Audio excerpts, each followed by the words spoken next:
Debate Ramurthy గారు good evening అండి. Good evening అండి. రామూర్తి గారు, గతంలో మనం కడియం శ్రీహరి స్టేట్మెంట్ సంబంధించి కూడా మనం మాట్లాడాము డిబేట్ లో. ఆయన ఏం మాట్లాడారు ఏంటనేది కూడా మీరు క్లియర్ కట్ గా వివరించారు. ఇప్పుడు దానం నాగేందర్, ఎందుకంటే మనకి క్లియర్ కట్ గా ఇద్దరు విషయానికి సంబంధించి ఒక డౌట్ ఉండేది. అటు కడియం శ్రీహరి, ఇటు దానం నాగేందర్, ఈ ఇద్దరు విషయంలో ఎటువంటి డెసిషన్ తీసుకుంటారు స్పీకర్? ఎందుకంటే వారు విచారణ కూడా టైం అడుగుతా ఉన్నారు, డెసిషన్ కూడా టైం తీసుకుంటున్నారు, కాబట్టి ఎటువంటి స్టేట్మెంట్ ఇస్తారు స్పీకర్?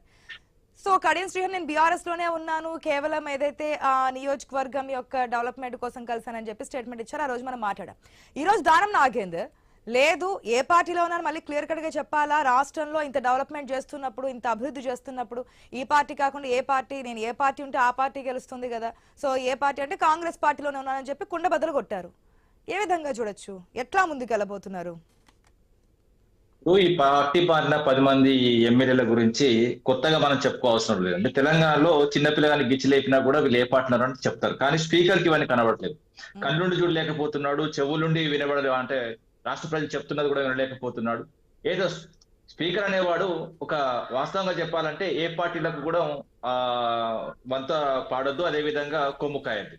వాస్తవాలు ఏంటంటే పార్టీలకు అతీతంగా ఉండి నిర్ణయం తీసుకోవాల్సిన వ్యక్తి ఈ విధంగా ఏదైతే ఒక అరచేతి పార్టీ, ఎందుకంటే అరచేతి గుర్తున్న పార్టీ చేతిలోకి పోవడం వాస్తవంగా చెప్పాలంటే ఆశ్చర్యకరం. అదే విధంగా గతంలో కూడా ఏదైతే గడ్డం ప్రసాద్ గారిని మీడియా ముందు అడిగినప్పుడు మీరు పార్టీ ఫిరాయింపులకు వ్యతిరేకం అంటే, నేను పార్టీ ఫిరాయింపులకు పూర్తిగా వ్యతిరేకం, దాని విషయంలో నేను ఖచ్చితంగా స్పందిస్తానని కూడా చెప్పడం కూడా జరిగింది. కానీ ఏదైతే ఇప్పుడు దేశవ్యాప్తంగా అయితే రాహుల్ గాంధీ అయితే రాజ్యాంగం చేతిలో పట్టుకొని పార్టీ ఫిరాయింపులకు వ్యతిరేకమని చెప్తాడు, మరి ఇక్కడ మాత్రము వీళ్ళు పార్టీ ఫిరాయింపులు ప్రోత్సహిస్తారు. ఈ రోజు కూడా దానం నాగేంద్ర కూడా క్లియర్ గా చెప్పాడు నేను పార్టీ ఫిరాయించినని.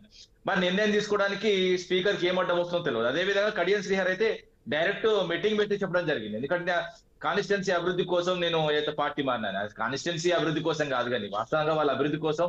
ఎందుకంటే కాన్స్టిట్యున్సీ అభివృద్ధి కోసం ఎప్పుడు మారాలంటే వాస్తవంగా కాన్స్టిట్యున్సీలో నియోజకవర్గంలో ముఖ్యంగా ప్రజలు మొత్తం వాళ్ళ ఇంటి మీదకి పోయి నువ్వు ఖచ్చితంగా పార్టీ మారాలి, లేకపోతే మా నియోజకవర్గం ఇబ్బందిలో పడిపోతుంది అని ప్రజలు కోరుకున్నప్పుడు మారితే అది కాన్స్టిట్యున్సీ కోసం మారినట్టు. కానీ వీళ్ళ స్వలాభం కోసం, వీళ్ళ అధికారం కోసం, వీళ్ళ ఏదైతే వాస్తవంగా చెప్పాలంటే ఇంకా ప్రభుత్వం నుంచి ఏదైనా ఆశించి పదవులు ఫర్దర్ గా పదవులు ఆశించి ఏదైతే వాళ్ళ బిడ్డలను వాళ్ళ కొడుకులను సుస్థిరపరచడానికి మాత్రమే వీళ్ళు పార్టీ మారినట్టుగా వాస్తవంగా అందరికీ తెలుసు.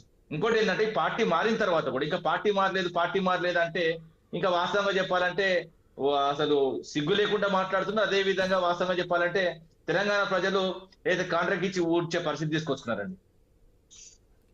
కానీ గతంలో మరి మీరు చేసిన తప్పు కాదా అనేది కదా అప్పుడు వారు ప్రశ్నిస్తోంది. మీరు చేస్తే తప్పు కాదు, మేము చేస్తే తప్ప అనే ప్రశ్న కూడా వస్తుంది కదా కాంగ్రెస్ పార్టీ నుంచి.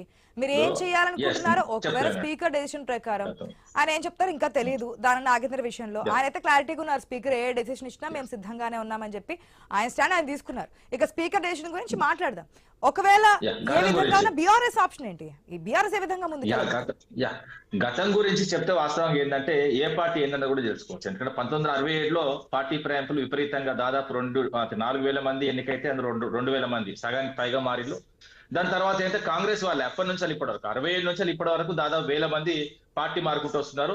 అయితే చట్టం తీసుకొచ్చింది వాళ్ళు యాంటీ డిఫెక్షన్ లా, దాన్ని తుంగలోకి తొక్కింది కూడా వీళ్ళు. 1985లో తీసుకొచ్చిన యాంటీ డిఫెక్షన్ లాను వాళ్ళే అధిగమించి దాన్ని మొత్తం కంప్లీట్ గా తుంగలోకి తొక్కి పార్టీ ఫిరాయింపులు దాదాపు, ఎందుకంటే అప్పటి నుంచి ఇప్పటి వరకు 1,000 సంఖ్యలో పార్టీ మారిన వాళ్ళు ఈ రోజు వరకు. అదే విధంగా బీజేపీ పార్టీ కూడా 300 మంది ఎంపీలను ఎమ్మెల్యేలను పార్టీ ఫిరాయింపు చేసింది. అదే విధంగా న్యాయబద్ధంగా రాజ్యాంగబద్ధంగా ప్రజల చేత ఎన్నికైన ప్రభుత్వాలను 7 ప్రభుత్వాలను పడగొట్టింది, అంటే ఎమ్మెల్యేలను కొని ఇలాంటి పరిస్థితి తీసుకొచ్చింది. ఎందుకంటే ఇప్పుడు మేము కూడా చేసినామంటే మీకు చేయలేదని చెప్పట్లేదు. మేము ఎప్పుడు చేసినాం అంటే 2015లో ఏది నోట్ల కట్టలతోని ఒక పక్క రాష్ట్రం సీఎం దగ్గర నుంచి డబ్బులు తీసుకొని డైరెక్ట్ వచ్చి మాకు సంబంధించిన స్టెఫిన్సన్ ను కొనాలని ప్రయత్నం చేసినప్పుడు మేము కూడా యాంటీ డిఫెక్షన్ లాకు అనుగుణంగా 2/3, ఎందుకంటే ఇంతకుముందు కాంగ్రెస్ మిత్రుడు చెప్పిండు 2/3 చేసుకోవచ్చు, ఎందుకంటే వాజ్పేయి గారు దాన్ని సవరించారు కాబట్టి వాజ్పేయి గారు సవరించి 2/3 అడ్వకేట్ ఆయన దాంట్లో మాత్రం కాంగ్రెస్ అయినా పడుతుంది. నేను చూసిన కింద కాంగ్రెస్ అయినా పడుతుంది, సత్యనారాయణ ఏదో ఉన్నది పేరు, సత్యనారాయణ కాంగ్రెస్ అని పడుతున్నది. చూడండి క్రాస్ చెక్ చేసుకోండి. నేనేమంటున్నా అంటే 2/3 చేంజ్ చేసుకున్నాం, అది టీడీపీని. దాని తర్వాత రెండో దఫా 2018లో ఎలక్షన్స్ జరిగినాయి, 2019 రిజల్ట్ వచ్చింది. అందులో ఎందుకంటే మాకు 88 సీట్లు రావడం వల్ల మిగతా వాళ్ళు వచ్చి బాజాబ్తో కండువా కప్పుకున్నామని చెప్పారు. ఒక్కడు కూడా అబద్ధాలు ఆడలేదు. ఎందుకంటే వాడికి వచ్చిర్రు, వాళ్ళు వచ్చి ఏదైతే కండువా కప్పుకున్నాం అని చెప్పారు. కానీ పార్టీలో చేరలేదని ఈ విధంగా పూర్తిగా కండువాలు కప్పుకున్న మీ స్క్రీన్ మీద కూడా కనబడుతుంది. వాళ్ళు కండువాలు కప్పుకున్నారు. అదే విధంగా పార్టీకి సంబంధించిన ఏదైతే కాంగ్రెస్ ఎల్పీ మీటింగ్ లో కూడా హాజరైన్లు. దానికంటే పెద్దది ఉండదండి. అదే విధంగా కాన్స్టిట్యున్సీ లో వీళ్ళ ఫ్లెక్సీలు కానీ, వీళ్ళ కార్యక్రమాలు కానీ, కాంగ్రెస్ నాయకులతో ఏదైతే వీళ్ళ సత్సంబంధాలు కానీ, ఇప్పుడు వాళ్ళు బీఆర్ఎస్ పార్టీతో లేరన్నది జగమెరిగిన సత్యం. ఇంకోటి ఏంటంటే స్పీకర్ గారికి వాస్తవంగా చెప్పాలంటే మా ప్రభుత్వం ఇప్పుడుంటే బాగుండేది. ఎందుకంటే ఆ స్పీకర్ గారికి అయితే మాదప్పుడు మంచి పథకం ఉండే కంటి వెలుగు. అందులో ఆపరేషన్ చేసినా కూడా ఖచ్చితంగా కనబడు. ఇప్పుడు ఆయన కనబడట్లేదు. ఆయన ఏం చేసినా చెవులో శంఖం ఊదినట్టే తప్ప ఆయన నిజాలు కనబడవు. ఎందుకంటే ఆయన ప్రజలతో లేడు. ఆయన ఓన్లీ కాంగ్రెస్ పార్టీకి ఒక మెంబర్ లాగానే అక్కడ కూర్చున్నాడు తప్ప ఆయన స్పీకర్ లాగా అసలు కూర్చొని కూర్చోడు. ఓకే, మాజీ మంత్రి కాంగ్రెస్ పార్టీ నుంచి మనకి పుష్పలీల గారు